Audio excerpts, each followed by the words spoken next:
원장님, 저 턱에서 딱딱 소리 나는데 왜 나는 거예요? 저 입이 잘 안 벌어지는데 왜 잘 안 벌어지는 거예요? 치료는 어떻게 해요? 운동은 어떻게 해요? 안녕하십니까? 통증 사냥하는 원장 통사장입니다. 자, 요즘에 이게 날씨가 추워지면서 턱 관절과 관련된 문제를 가지고 계신 환자분들이 저희 한의원에 많이 오고 계신데요. 질문이 너무 비슷해요. 원장님, 저 턱에서 딱딱 소리 나는데 왜 나는 거예요? 저 입이 잘 안 벌어지는데 왜 잘 안 벌어지는 거예요? 치료는 어떻게 해요? 운동은 어떻게 해요? 자, 제 질문을 계속 받다 보니까 자, 오늘 한 번에 여러분들이 가장 많이 하는 질문들을 한 번에 정리해서 서머리를 한번 해드리도록 하겠습니다. 가기 전에 구독과 좋아요 한 번씩 눌러주시면 대단히 감사하겠습니다. 턱 관절 문제를 갖고 있는 환자분들이 가장 많이 호소하시는 증상이 턱에서 소리가 나기도 하고 턱이 아프기도 하고 그 다음에 입이 잘 안 벌어진다. 이게 아마 턱 관절의 3대 증상이 아닌가 싶어요. 자, 그러면 턱 관절의 소리는 왜 나는 걸까? 다른 관절과 마찬가지로 턱 관절도 인대도 있고 근육도 있고 그리고 뭐 관절낭도 있고 좀 특이한 게 있어요. 턱 관절에는 디스크가 있어요. 우리가 디스크 하면 허리 디스크, 목 디스크 이런 것만 생각을 많이 하시는데 실제로 턱 관절에도 디스크가 있습니다. 그런데 허리 디스크와 목 디스크와 다르게 턱 관절은 이 디스크가 외익상근이라는 근육과 연결되어 있어요. 우리가 허리 디스크나 목 디스크는 보시다시피 그냥 디스크 단독으로 뼈와 뼈 사이에 존재합니다. 근육이 연결되어 있지 않아요. 그런데 턱은 이 위턱과 아래턱 사이에 이 좁은 공간에 디스크가 들어있고 근육하고 연결되어 있어요. 우리가 턱이 움직일 때 이렇게 움직인다고 생각하세요. 그냥 이렇게 이게 빠지네. 자, 이렇게 움직인다고 생각하세요. 자, 턱은 고정되어 있고 지렛대처럼 이렇게 움직인다고 생각하시는데 실제로는 턱은 어떻게 움직이냐면 턱이 움직일 때 이렇게 앞으로 빠져서 이렇게 움직입니다. 이렇게.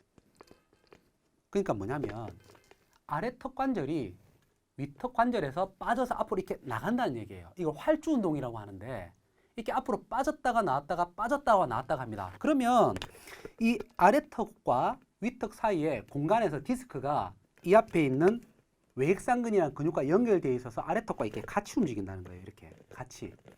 그래서 턱 관절 디스크와 외액상근이라는 근육이 이렇게 같이 움직이다 보니까 만약에 이 외액상근이라는 근육이 너무 짧아졌어요.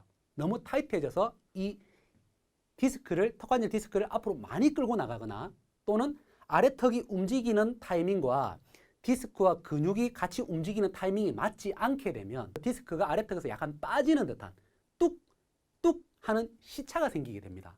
그래서 턱 관절 사이에 있는 디스크와 아래턱이 움직이는 부분에 이 근육의 긴장에 의해서 시차가 생기면 턱 관절에 소리가 발생하게 됩니다.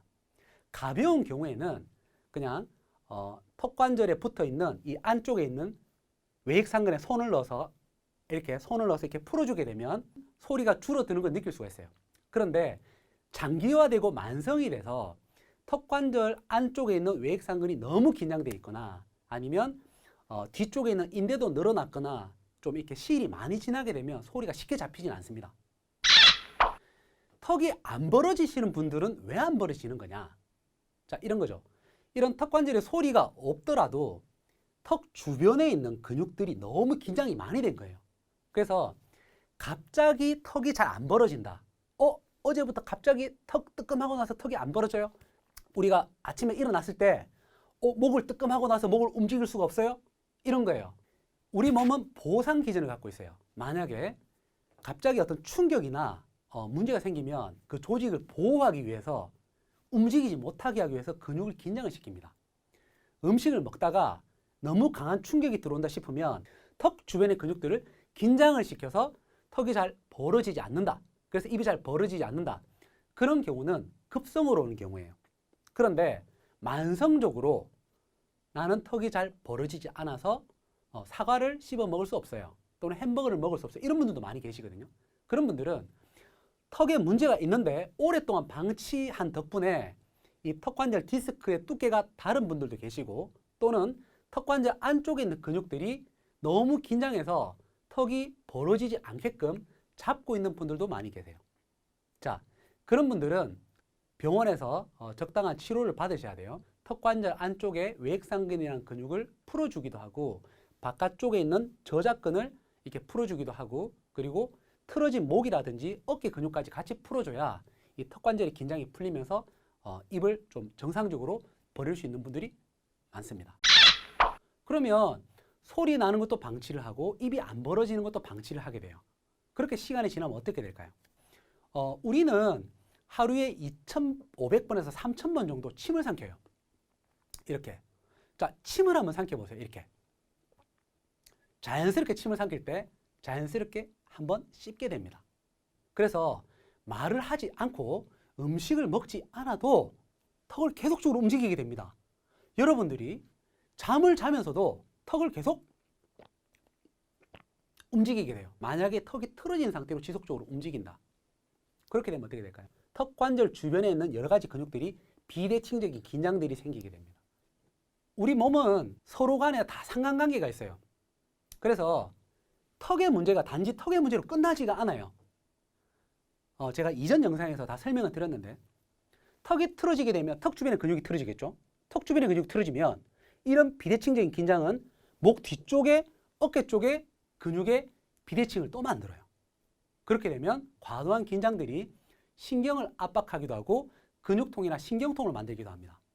그렇게 되면 턱관절 주변에 있는 근육들과 신경들의 문제로 인해서 두통이 생기기도 하고 또는 목어깨가 아프기도 하고 이명증이나 어지럼증이 생기기도 하고 또는 눈의 통증이라든지 안면 신경의 문제로 인해서 3차 신경통이 생기기도 하고 만성적인 팔저림이나 목의 통증을 호소를 하기도 하시거든요. 이렇게 방치를 하게 되면 턱관절 문제로 인해서 여러 가지 문제들이 생깁니다. 이런 패턴을 하향 패턴이라고 합니다. 턱이 계속 틀어짐으로 인해서 목뼈 1, 2번이 틀어지기도 하고 그래서 어깨가 틀어지기도 하고 골반이 틀어지는 이런 패턴들이 위에서 틀어져서 밑으로 내려가는 이런 패턴들이 정형화돼서 나타날 수도 있다는 얘기예요. 그래서 음식을 많이 씹거나 또는 한쪽으로 턱을 개건해서 소리가 난다든지 또는 입이 벌어지지 않는 문제를 오랫동안 방치하게 되면 목어깨 통증 같은 두통 같은 만성적인 통증을 만들 수도 있습니다.